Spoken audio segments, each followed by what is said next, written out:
Well, maybe let's chat about that straight now, because the two are linked, and you can't just fix one side of the problem. You also need to create economic stability for the people around you, so that in tough times they don't overfish and overutilize the ocean. Right.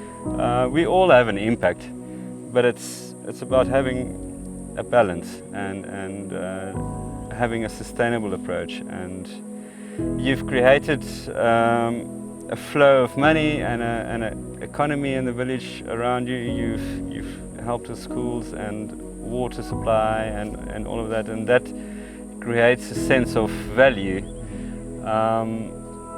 And we're going to go visit the village, and those are the people that need to have enough, so that the ocean don't get overutilized, and you also play an integral part in that process. Yeah, it's all very well us as stakeholders, should I say, that we can promote this sort of stuff and whatever, but without the community on board, it's just hopeless. You need to get them on board first, and this is where Mwamba was so positive and going into the village and seeing the local district authorities, regional, etc., and getting this all together.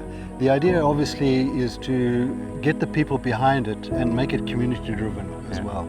So this whole reef ball project and all the other stuff that we're doing is all based on community, and we obviously pay a royalty, bed nights and stuff, and once we get this going, our non-toke zones and stuff going, wherever they will get royalties on that as well. So that'll all go back into the village kitty to do whatever they want to do. We also obviously have gotten into the educational side of it as well. We have a lot of volunteers coming from all over the world, from America and Europe, South Africa, everywhere, Australia, everywhere. People have been coming, mostly university and school kids, and they come out here and bring a lot of go, and really pump the people up here. The energy, the midday heat. Exactly, and that really helps. And then in the schools, we've done a lot of building of schools and stuff. We've built a complete school here in Subutuni from foundations up. It's two and a half classrooms. There's 2.5 classrooms there at the moment, and whatever. So that's an ongoing project. There's the other schools that we do rainwater catchment and stuff. The clinics, we bring in materials and stuff for them. So it's totally community based, and we just feel that we have to involve them in this. And we can hopefully all see the benefits at one point. No, we really want to. I mean, that's the reason we are here as conservation through tourism. Is places like yourself and Fish Eagle Point really do need the clientele to keep this whole ball rolling. If it dries up everywhere, unfortunately. So there is a certain responsibility, I believe, as consumers, that we spend our money in the right place. And we have a direct avenue when you stay at Fish Eagle Point, that you look after this side and the marine side, but you also have a huge impact on the economic upliftment of the community, which all ties together, and it's the only sustainable way of doing it. So well done, Steve. Thank you. Thanks for your time. You're a busy man, and we hope that the fish keeps on giving. Same here. Thank you very much. Thanks, mate.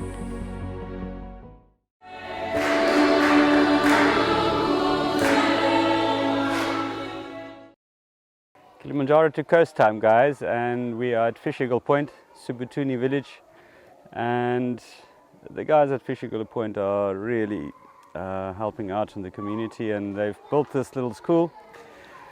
It's got kind of 2 classrooms now, so it's a developing project, and some of the Wageni school groups that visit Fish Eagle Point come and do their community projects here and build the desks and things. So we'll have a look inside. Nicely handmade desks, and it's great to see the kids in school. These are the future generations, and well worth educating the next generation, especially with regards to conservation. And with that, everything is for the better. So your visit here at Fish Eagle Point really contributes to the education of kids. And let's go have a look inside.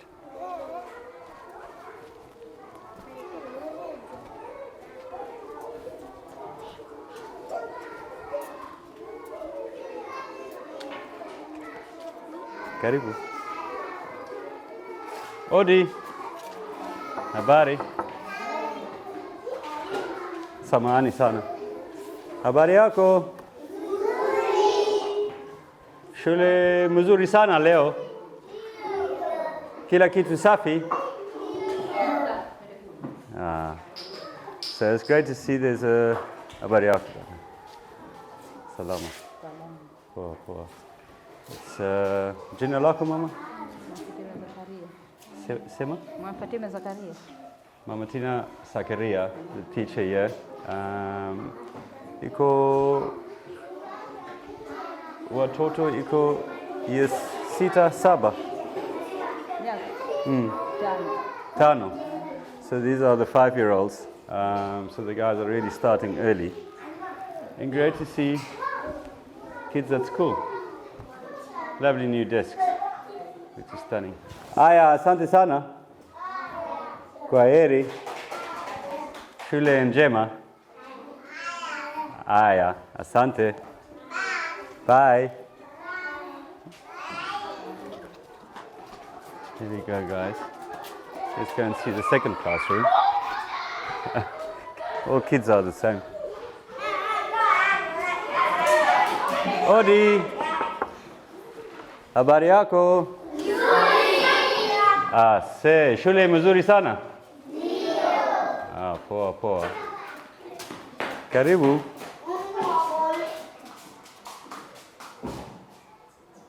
Aya, 1, 2, 3, 4, 5, 6, 7, 8, 9.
Kili to coast, guys, and we're at Fish Eagle Point exploring the mangroves, and wow, what a stunning way to spend the morning.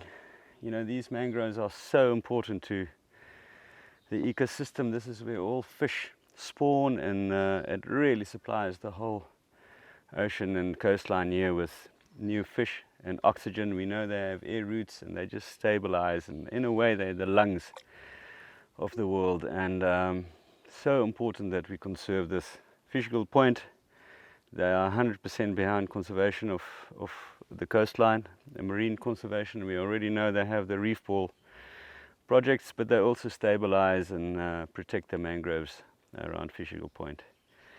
So guys, please make a difference. Come visit Fish Eagle Point and really be part of the conservation process around the northeast Tanzanian coast. And wow, what a stunning place to be.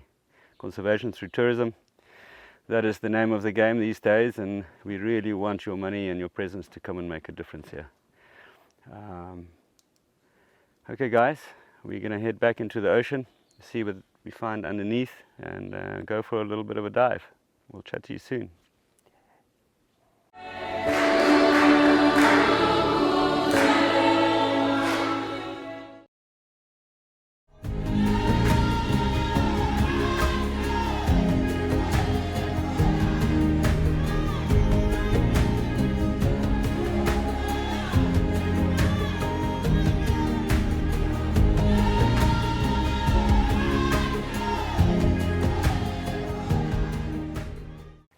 Welcome to Kids Corner, guys. Kili to coast, and we've arrived at Fish Eagle Point at the beach, which is, yay, that's so exciting. And guys, there's so much to do at the beach, especially when your parents are sleeping. Then you can go exploring. Exploring gives you such a good feeling, and especially during low tide that we have now, you get all these rock pools with so much life in them. If you're lucky, you can even find an octopus. There are sea urchins, schools of fish, and in these caves and all this coral, there are crabs in there, and you can go and explore that. Loads of birds. There's even a carmine bee eater flying now, and you have to come out during low tide, guys, because there's so much to learn about the ocean. Here at Fish Eagle Point, you even have these reef ball projects, so new little things they put down for coral reef to grow, and it forms these coral heads, and those are pretty exciting. We'll tell you all about that later. But gear up and get out, guys. Put on your booties to protect your feet from sharp coral reefs. Put on your sunblock and come and explore these rock pools, guys. They are so awesome.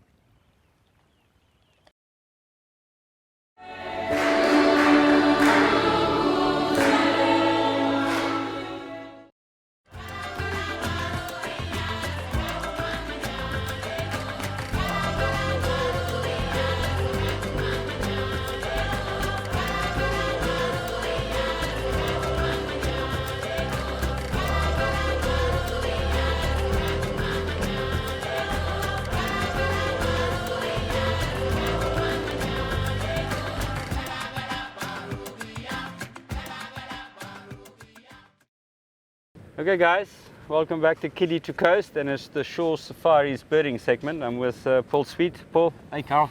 Love birding out here, man, and Fish Eagle Point is the place to be if you want to come and sort out your waders. Oh, tough though, isn't it? Yeah, I mean, as this tide pushes in over the reef, it just gives different species time to kind of come in, and the water actually pushes them in, and they're grabbing different things to eat, so different birds. It's perfect time to come birding. Yeah. So we're sitting here the whole afternoon just waiting for the tide to push in. Yeah, we saw and a couple first of it was kind of the little ones, huh? Yeah, yeah. There was a greater Sand-Plover, which is a very, very nice bird to see, but actually very pretty when we get a close up. Yeah. The crab plovers are they're a little bit closer back to the water. Yeah. They're obviously grabbing the crabs that are coming out of the sand and the rocks as the tide's coming in, but everything is starting to feed now as the water comes in. And the deeper it gets, you go more towards things that have longer legs, you know, like the egrets, the Dimorphic Egret and the black egret. And we saw the woolly neck stork as well over in the mangroves fishing as well. Yeah. No, it's absolutely stunning. So you can literally do like a lazy way of birding. Very lazy. Don't have to go far. The rooms are right at the back there. No, it's the perfect way to do birding. Yeah, and really nice to see the migratory waders come through yeah, all the terns that we've bumped into, you know, the whiskered tern and the common tern, I suppose. Yeah, the owner, Steve, was telling me yesterday that we're super lucky to catch these crab plovers. They're actually moving through. Yeah. So had we not been here in the time frame that we are, we'd have missed them. Yeah. So it's super cool to see them. And amazing to see the carmine bee eaters over the ocean. We saw off the boat the other day, so they must be feeding off something. I never dreamt I'd ever see that. Bee eaters over the sea. What's all that about? Yeah. But that's birding for you. They always throw up some surprises. Yeah, no, amazing. So guys, come birding at Fish Eagle Point. You get all the migratory birds coming through here. You have all the waders, and they give you time as the tide comes in to identify them. And you have very special species around here. There's talk about the Mombasa woodpecker, not far from here. Untitled Plover we saw yesterday. Yeah. That was cool too. And so really a spot to tick off some very rare shore birds, Some which specials, is absolutely stunning.